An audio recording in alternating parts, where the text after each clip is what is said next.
as we need to go with time management, I would immediately move ahead with our next speaker, our next personality, a great personality amongst us. He is an industrialist who has turned into educationist. He is the life trustee and president of Sri Rajasthani Seva Sangh and chancellor of Sri JJT University, Junjun. Under his dynamic leadership, the institutions run by the Trust have grown substantially in terms of academic excellence. Sri JJT University today is the premier research institution in India, and research scholars from all parts of India have enrolled for PhD and some scholars from different countries. Under his leadership, university has a niche in doctoral course in a very short span of time. The functioning of the university has been praised by many academicians and also awarded as an excellent university for research by CMAI. He has introduced many contemporary and rare courses in university, and his mission is to commence medical education and hospital service to rural people. He has envisaged a major project of knowledge city in Junjunu, Churu Road, which will definitely material if the government of Rajasthan extends a helping hand. So let's together invite respected Dr. Vinod Tibrewala ji, sir. Ladies and gentlemen, and there are so many students also. How many students are there here? Please raise your hands. How many are budding entrepreneurs, those who want to start some enterprise? Quite a few. मेरी आज तबीयत खराब है, मैं बुखार से सफ़र कर रहा था 2 दिन से। मिसेज वलेचा का आग्रह था कि सर आप आइए। एमिनेंट स्पीकर्स को सुनने की मेरी बहुत इच्छा रहती है। रूपा शाही मैं बहुत सुनना चाहता हूँ और वो कुछ न कुछ नया बता के जाती है। और जो फर्स्ट स्पीकर्स ने बतलाया कि माइंड की लेगेसी को दूर करना चाहिए, पास से नहीं हटना चाहिए और यस्टरडे से बाहर जाना चाहिए और उसकी लेगेसी से आप दुखी होते हो। एक ऐसी लेगेसी से मैं भी दुखी होता था जो अपने स्क्रिप्चर्स को पढ़ता था कि राम ने सीता के साथ बहुत अन्याय किया, अयोध्या वालों ने बहुत अन्याय किया। आज वो लेगेसी से फ्री हो गया कि सीता से राम को आगे किया। तो क्या होता है, सब एमिनेंट स्कॉलर्स और स्पीकर्स को सुनने से बहुत सारी आप लेगेसी से दूर होते हो। तो मैं भी आज एक लेगेसी जो हमको हॉन्ट करती है दूर हुआ। वर्षा भोसले ने बहुत सारी गवर्नमेंट की स्कीमें बताई, दूसरे सब स्पीकर लोगों ने बहुत कुछ अच्छी अच्छी बातें बताई।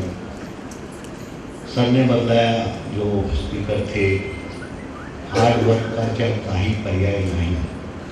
अल्टीमेटली जितने भी आप यहाँ पर बिजनेस करना चाहते हैं, प्लीज़ अंडरस्टैंड, शॉर्टकट नहीं है और हार्ड वर्क के बिना कुछ भी संभव नहीं है। आप सोचोगे कि आपको कुछ इजीली मिलने वाला है, पर 101% नहीं मिलने वाला है। मैं आपको थोड़ी मेरी कहानी से शुरू करूँगा। मैं इंजीनियरिंग कॉलेज से, नागपुर से इंजीनियरिंग करके आया। जॉइंट फैमिली में था, पिताजी मेरे 8 भाई थे, फैमिली बिजनेस था। मैंने मेरे पिताजी से कहा कि मुझे 2-4 साल किसी बड़ी कंपनी के अंदर अनुभव मिलेगा तो अच्छा रहेगा। मुकुंद के चेयरमैन हमारे पिताजी के दोस्त थे वीरेन भाई से बोला तो वीरेन भाई ने बोला आ जाना। मुकुंद ने मुझे बुलाया, बोल दिया आप आ जाना। शाम को चाचा को पता चला चाचा ने बोला तू क्या नौकरी करेगा? 8 घंटे की नौकरी करेगा बेटा, आराम की ज़िंदगी जीना सीख जाएगा, फिर तू जिंदगी में कभी बिजनेस नहीं कर सकेगा। अब कल से तू मुकुंद नहीं जाएगा, कल से थाना में अपनी एक छोटी फैक्ट्री है, तो वहाँ जाएगा और उस फैक्ट्री को तू डेवलप करेगा। तेरे हाथ से तू काम करेगा, तू मेहनत करेगा, तू उसको डेवलप करेगा, तुझे जो मज़ा आएगा, at the end of the day जब वो फैक्ट्री बड़ी होगी तो you will enjoy your life. Yes, I have done something. मैं उस फैक्ट्री में गया, वहाँ पर एक वेल्डिंग मशीन थी, एक पिलर ड्रिलिंग मशीन थी, एक वाटर प्रेस थी। कैन यू इमेजिन, वाटर से एक ऑयल प्रेस होती है, एक वाटर प्रेस थी। दरवाजे बैरन लैंड, ना कोई बाउंड्री वॉल थी, ना कोई बैठने की ऑफिस थी, क्लोज कंपनी थी।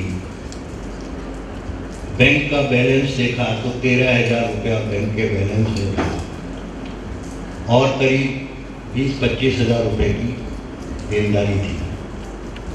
There was nothing, it was a closed unit without having any boundary, nothing, no worker, nothing. बोले जा ये फैक्ट्री को तू शुरू कर। शाम को मैं आया, मैं चाचा से बोला, चाचा ये फैक्ट्री मैं देखूंगा, चलाऊंगा, डेवलप करूंगा, what is your expectation out of me? आप मेरे से चाहते क्या? बोला बेटा ऐसा है, आज तू मुकुंद में गया, कहीं भी तेरे को नौकरी कराऊंगा तो 5,000 रुपया महीना तो तेरे को मैं 60,000 रुपया तो मेरे को साल का वो मिल जाएगा। 2 लाख रुपया की ये मेरी जगह है जिसके ऊपर ये तेरे को मैं फैक्ट्री करने को दे रहा हूँ, तो 24,000 रुपया मेरे को वो चाहिए और 16,000 रुपया और, तो समझ मेरे को 1 लाख रुपया इस फैक्ट्री से चाहिए। मैं बोला चाचा तुम्हारा पार्टनर मधु भाई मेहता MBA करके आया था अमेरिका से, 3 साल तुम लोगों ने फैक्ट्री चलाया, 4 साल, कितना पैसा कमाया? बोला हमने 3-4 लाख रुपया नुकसान किया। मतलब चाचा तू इतना शाना है, मधु भाई MBA रिटर्न और मेरे को बोलता है भाई तू 1 लाख रुपया कमा के देना, ये कौन सी गणित है, पहले तो ये समझो। चाचा बोला कोई गणित नहीं है, कितना भी लॉस होएगा मंजूर है, तू फैक्ट्री संभाल। द एंटरप्रेन्योर्स को मैं मैसेज ये देना चाहता हूँ कि जब भी आप कोई पार्टनरशिप करो या किसी के साथ आप नेगोशिएट करो तो come to the realistic plane. कि रियलिस्टिक प्लेन है क्या, वास्तविकता क्या है, हम कहाँ तक जा सकते हैं, पहले हम क्यों नहीं जा पाए, तो इस चीज़ का आप पहले अंदाज लगाओ। बोला ठीक है। मैंने कहा इसके लिए जो पैसे वैसे की ज़रूरत पड़ेगी, बोला पैसा वैसा जो भी लगेगा मैं देगा। मैंने कहा चाचा ये इंजीनियरिंग का काम है, तो मैं तो अभी तो कॉलेज से पढ़ के आया, मैं तो कोई इतना बड़ा इंजीनियर नहीं हूँ कि मैं बड़े बड़े काम कर सकूँ, तो I like to keep some engineer as a work manager. You don't expect me कि मेरे को कॉलेज में सब कुछ सिखा दिया और मैं ये सब इक्विपमेंट वगैरह सब बना सकूँगा। Then he said okay you can employ the work manager also. मैंने कहा रोज़ शाम को मेरे से तू हिसाब पूछेगा, आज क्या हुआ? बोला मैं हिसाब नहीं पूछूंगा, साल में एक बार मेरे को बैलेंस शीट दिखा देना, क्या होगा। Idea of telling you all is this, but please be very clear in the very beginning itself what are your obligation you have to discharge। आप अपने पहले से ही सारे ऑब्लिगेशन समझ लीजिए कि बिजनेस कैसे करना है, क्यों करना है, किस लिए करना है। यदि आप वो नहीं समझोगे आप बिजनेस में सक्सेस नहीं होगे। सब बातें क्लियर करने के बाद मैं चाचा को बोला, चाचा नागपुर इंजीनियरिंग कॉलेज में मैं साइकिल पे जाता था, साइकिल पे आता था, अब मेरे को गाड़ी भी लगेगी और एक सोफर भी लगेगा। You will have to provide me a chauffeur driven vehicle, तब मैं जाके उधर काम पे जाएगा। चाचा बोला तू सुबह दो चार महीने तो जा, फिर बाद में तेरे को समझ में आ जाएगा तो तेरे को गाड़ी सोफर जो चाहिए मैं सब दे देगा। ठीक है, एग्री। 2-4-6 महीना उस वक्त थाना के अंदर कुछ भी नहीं चलता था। स्टेशन पे फिर मेरे को वही साइकिल लेनी पड़ी और मैं साइकिल से कंपनी जाता था, कंपनी से साइकिल पे थाना स्टेशन जाता था, थाना से मैं नागदेवी जाता था, नागदेवी से झोला भर के सामान लेके आता था, फिर रात को मैं घर जाता था। 68 में मैंने एक कंपनी का काम लिया, 69 में मेरी शादी हुई और फिर बाद में मेरे को पढ़ने का शौक़ था। मैं रात को केसी लॉ कॉलेज में LLB करने के लिए जाता था, यूनिवर्सिटी भी समझता था, पढ़ता भी था। अब मैं 68 के अंदर जब वो गया वहाँ तो फिर मैं सीधा गया बैंक ऑफ महाराष्ट्र में। देखिए how the thing begins. Bank of Maharashtra में यंग ऑफिसर मिस्टर देवस्थली करके, he is still alive and अभी भी मैं पुणे जाता हूँ तो उनसे मिलने के लिए जाता हूँ। His father was also a very big Sanskrit scholar. तो मैं उनके पास गया, मैंने कहा सर मैं पढ़ लिख के नागपुर से इंजीनियरिंग करके आया और इधर ये छोटी सी फैक्ट्री है, ये फैक्ट्री मेरे को चलाने का है और मेरे को थोड़ा पैसा चाहिए। चाचा ने मुझे बोला था कि इतना पैसा चाहिए मैं देगा। हेल्प मी चाचा, let me make my own arrangement, please try to make your own arrangements, never be dependent on anybody. दूसरा मेरे लिए क्या करेगा नहीं करेगा, मैं मेरे लिए सब करेगा, मैं करेगा। और मैं बैंक मैनेजर के पास गया, वो बोला भाई तुम्हारे पास है क्या? मैं बोला साहब मेरे पास ज़मीन है। बोला चलो मैं तुम्हारे साथ चलता हूँ। उसने मेरे को चाय पिला, बोला गाड़ी वाड़ी, मैं कहा सब गाड़ी वाड़ी कुछ नहीं है, अपन ऑटो में चलेंगे। बोला कोई बात नहीं, अपन ऑटो में चलेंगे। वो ऑटो में मेरे साथ आया, घुमा फिरा, तो बोला तेरे को क्या चाहिए? मैं बोला साहब एक तो ये वाटर प्रेस है, इसके बदले में मैं ऑयल प्रेस लेगा। इधर क्रेन नहीं है, हमें क्रेन लगाएगा। ये वेल्डिंग मशीन जो है ये ठीक ठाक नहीं है, अच्छी वेल्डिंग मशीन, कुछ कटिंग मशीन 40-50 हज़ार रुपये का मैं इसमें मशीनरी डालेगा और फिर मैं काम लाएगा। बोला ये ज़मीन तुम हमको मॉर्गेज करेगा क्या? तेरे चाचा से पूछ के आना। मैं कहा सर ज़मीन मॉर्गेज करेगा, मैं लॉ पढ़ रहा था।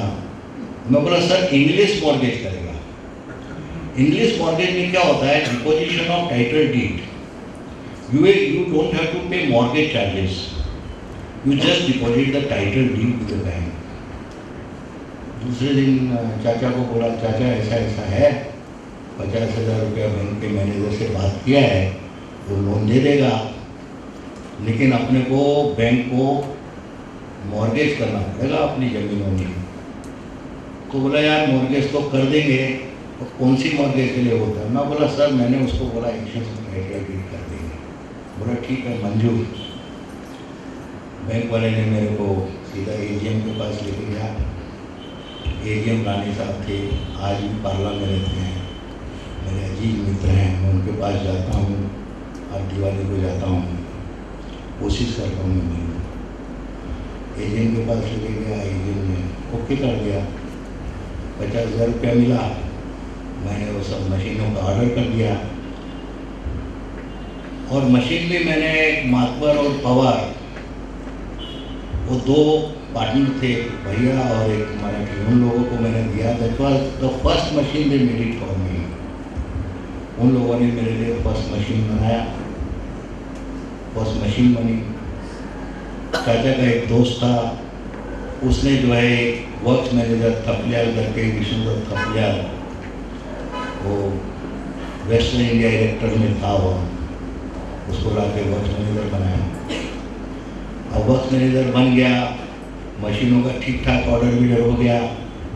अब मैं ऑर्डर लेने के लिए गया उस कंपनी में, हिंदुस्तान डोर ऑलिवर में, जिसमें mister Saraiya sir, mister Gujarati सब बड़े बड़े डॉक्टर भूता, बड़े बड़े लोग सब उसके, उस वक्त that company was the premier company of India. उन सब कंपनियों को, एक ऑफिसर्स को मन में ये फीलिंग थी कि डोर ऑलिवर अमेरिका में काम करने वाला आदमी, डोर ऑलिवर इंडिया को छोड़कर एक कंपनी शुरू किया। This Marwadi group has not treated him well, and he has to go back to Dor Oliver, America, and they should not be given any business as such. देखिए किस तरीके से आपको काम शुरू करना होता है और क्या क्या अड़चनें आती हैं और किस तरह से काम किया जाता है। मैं वहाँ पर गया, मिस्टर आर.पी. पटेल करके वहाँ पर केसी शाह था, जिनका खान में बंगला, बहुत ही फाइन जेंटलमैन, रिफाइंड आदमी, उसका वो असिस्टेंट था। मैं पटेल की टेबल के सामने में बैठा। पटेल बोला, यार मधुबाई कैसे गया, क्या हुआ? मैंने कहा था नहीं जमा उन लोगों का, तो अमेरिका चला गया। यार तेरे को बिजनेस करना तो आता नहीं है। उस वक्त थपलियाल वॉज नॉट एम्प्लॉयड। मैंने कहा इंजीनियरिंग तो किया है, वर्कर भी हैं, सीख लेंगे काम करते करते हैं। फिर मैंने धीरे से उसको एक बात बोली, और आप सब लोग भी सीख लो। धीरे से मैंने उसको एक ही बात बोली, पटेल साहब, you will be happy throughout your life if you give me opportunity to do business. मैंने ये नहीं कहा कि मैं आपको ब्राइब दूंगा, मैंने ये नहीं कहा कि मैं आपको पैसे दूंगा, मैंने ये नहीं कहा कि मैं आपके लिए ये करूंगा। मैंने कहा sir, you will be happy throughout your life if you help me and give me some business opportunity. मैंने बिजनेस अपॉर्चुनिटी मांगी और कुछ नहीं मांगा। तो मैं आप सबको बताना चाहता हूँ, उसने मुझे सबसे पहला ऑर्डर दिया ग्रूम का। डोर ऑलिवर के इक्विपमेंट में ग्रूम होती है, झाड़ू होती है, लोहे के उसके अंदर बेंड किए जाते हैं, और वो बेंड करने के बाद एक झाड़ू बनाई जाती है, and the value was 250 rupees. The first order which I booked of A groom of rupees 250। आप जब काम शुरू करते हो तो कितने रुपए से शुरू करते हो, कहाँ से शुरू करते हो, उसकी इम्पोर्टेंस नहीं है। इम्पोर्टेंस ये है कि आप काम शुरू करते हो। ग्रूम बनाई, ग्रूम से फिर उसने मेरे को, क्योंकि हर कंपनी के अंदर एक सिस्टम होता है कि up to 10,000 rupees, 15,000 rupees ABC analysis होती है, EC आइटम्स तक तो उसको अपने बॉस के पास जाना नहीं होता है। तो Patel had not to go to KC Shah and all those friends of Madhubai, and then he went on giving me business of 5,000, 2,000, 3,000, and then I was delivering them successfully and all that. फिर वहाँ पर कुछ साउथ इंडियन ग्रुप भी था, उनसे भी मेरी दोस्ती बनी थी, इंस्पेक्शन से। Then Mr. Thaplial also joined, and then they started giving me some more inquiries of 20,000, 15,000, 25,000. And then Dor Oliver was making a plenty tournament, and I became the sole manufacturer of door aluminum for so many items. Every day, my job was only to go to door aluminum, collect some drawings, give it to my estimation department. So आप जब business शुरू करो तो आप कभी भी ये मत सोचो कि आप कितनी और सिचुएशन से गुजर रहे हो। मेरे को चाचा ने बिजनेस करना सिखाया। मैं चाचा को बोला, चाचा मेरे को तो कोटेशन वगैरह निकालना नहीं आता है, कॉलेज में तो ये सब थोड़ी पढ़ाते हैं। तो मेरे को बोला गधा, क्या बोला? गधा, मारवाड़ी को छोड़ो है, मारवाड़ी का लड़का है, बिजनेस करना कौन सी बड़ी बात है, कोटेशन निकालनी कौन सी बड़ी बात है। तो साहब कैसे? बोला जो ऑर्डर देगा उससे पूछ लेना साहब दूसरे ने कितने रुपए में कोटेशन दिया है, उससे 500 रुपया कम कर दिए। यदि 10,000 का जॉब है तो 1000 कमाए बिना तो नहीं करेगा, अपन 500 में संतोष कर लेंगे। वाकई में वो पॉलिसी पे चला और दूसरे से ही पूछ लेता था तो भाई क्या कोटेशन आया है, मेरे को 500 कम में दे दो। सी, आपको काम सिखाएगा। आप मत सोचो कि आपको आता नहीं है। यहाँ करीने पढ़ो फतेह छिराया, आप पढ़ जाओ काम में, फतेह आपकी होगी। कोई नहीं करता, कोई कन्विक्शन मुझे तो करना है। चाचा ने उधर बोल ही दिया था यार, नफा नुकसान की झंझट नहीं है, और खुद ही बोलता है दूसरे से पूछ लेना क्या भाव दिया, कमती में कर देना। तो this is how I started. और मैंने फैब्रिकेशन किया, फिर मैं आयन एक्सचेंज का काम करने लग गया, वाटर फिल्टर प्लांट बनाने लग गया। बड़ी कंपनी, ऐसी हिंदुस्तान में कोई कंपनी नहीं है जिसका मैंने फैब्रिकेशन नहीं किया हो, चाहे हम फ्रिज एंड ग्लास हो, पावर